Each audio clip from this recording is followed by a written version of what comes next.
তো hello viewers, আশা করি সবাই ভালো আছেন। আবারও চলে আসলাম আপনাদের মাঝে। ঈদের বন্ধ শেষে আবারও আগের মতো অফিস লাইফে ফিরে আসলাম। অনেকদিন বন্ধ ছিল। এখন তেমন একটা ভালো লাগতেছে না নিউ অফিস করতে। তো স্বাভাবিক যে বাড়ি থেকে আসলে এটা স্বাভাবিক সময়, কাজে তেমন মন বসে না। মন যে বাড়িতে, এমন ফিল হচ্ছে যেন এখনো আমি বাড়িতে। কিছু করার নাই, কারণ জীবনকে এগিয়ে যেতে হলে বন্ধ আসবে, বন্ধ যাবে। ওই কারণে আবার চলে আসলাম অফিসে। আজকে থেকে অফিস কার্যক্রম ফুললি স্টার্ট। সবাই আসতেছে, অনেকে এখনো আসেনি ঢাকা শহরে। মানে এখন আজকে থেকে ফুল স্টার্ট। সবাই আশা করি ভালো আছেন।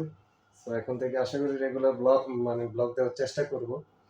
তো সবাই আমাকে সাপোর্ট করবেন, আমার চ্যানেলটা সাবস্ক্রাইব করবেন, লাইক কমেন্ট শেয়ার করবেন। তো সবাই ভালো থাকবেন, দেখা হচ্ছে নেক্সট ব্লগে।